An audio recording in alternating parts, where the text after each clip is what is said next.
Je veux commencer par remercier chaleureusement Monsieur le député d'être ici aujourd'hui, car il a nombre de raisons, et de bonnes raisons d'être ailleurs. Merci d'avoir accepté de présider notre modeste manifestation.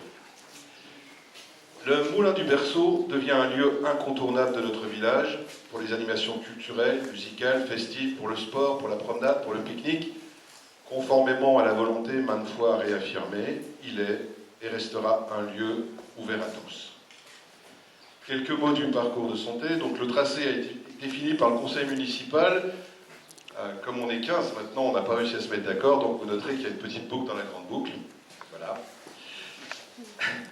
L'entreprise de TPB de Villefargeau a réalisé le cheminement et l'aire sportive, et la société Mondino, monsieur Saint-Florentin, monsieur Amiot est là, je l'ai vu. Voilà. A fourni des agrès, donc des agrès particuliers, puisqu'ils s'inspirent de ceux qu'on trouve dans les salles de sport. Pour peu qu'on s'intéresse au monde rural, on peut voir tout au long de l'année s'exprimer le dynamisme d'une petite commune. Ce dynamisme se trouve déjà dans les associations, une douzaine d'associations bien vivantes et actives tout au long de l'année animent notre commune. D'ailleurs, ce parcours existe aussi grâce à des personnes comme Bernard, Pierre, Jean-Claude, c'est les conseillers municipaux, les adjoints, Michel, Henrique, Anne, Laurence, Fabrice avec les moyens de son exploitation agricole, Charles, Florence, Juliette, Hugo, Virginie, j'en oublie aucun.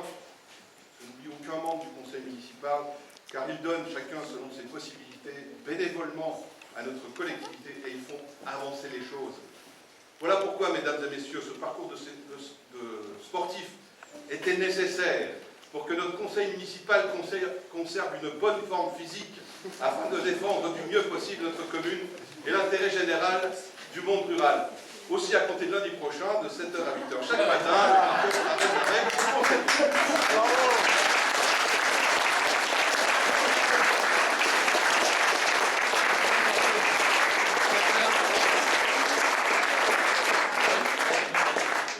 Alors, vous avez déjà la réputation, bien au-delà des frontières du village, d'être un village d'artistes, village d'art. À mi-chemin de la Puisée, de l'Ayantais, très ancré dans une identité que vous avez su préserver, avec beaucoup de volonté et beaucoup de goût aussi.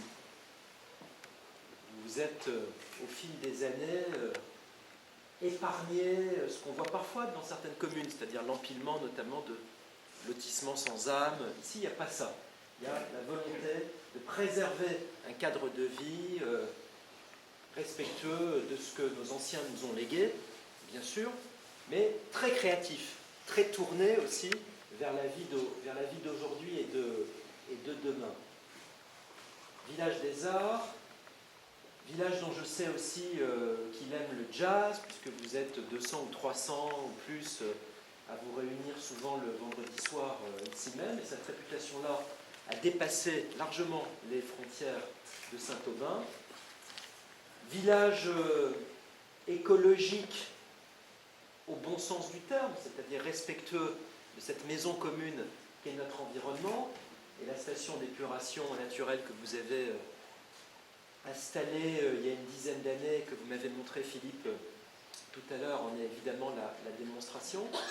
Et puis village sportif, j'en avais moins conscience, j'en ai désormais conscience ce matin. Je ne suis pas sûr que le député que je suis viendrait absolument tous les jours participer de 7h à 8h à cette marche quasi militaire que vous avez annoncée. Mais quand même, ça donne envie, modulo évidemment la nécessité de ne pas se casser la figure en utilisant les agrès, mais en tout cas ça donne envie d'y faire un petit tour peut-être avec ma femme incognito un de ces jours. Je remercie Philippe encore une fois et son équipe.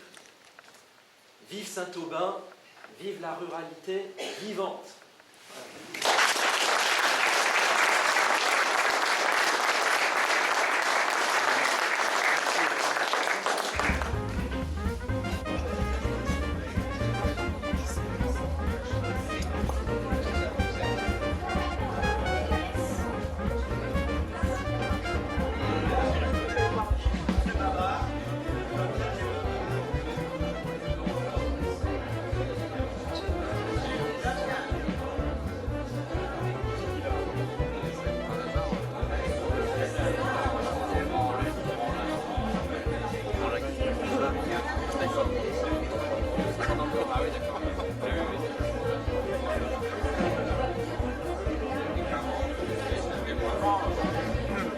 Et à partir du moment où il est là,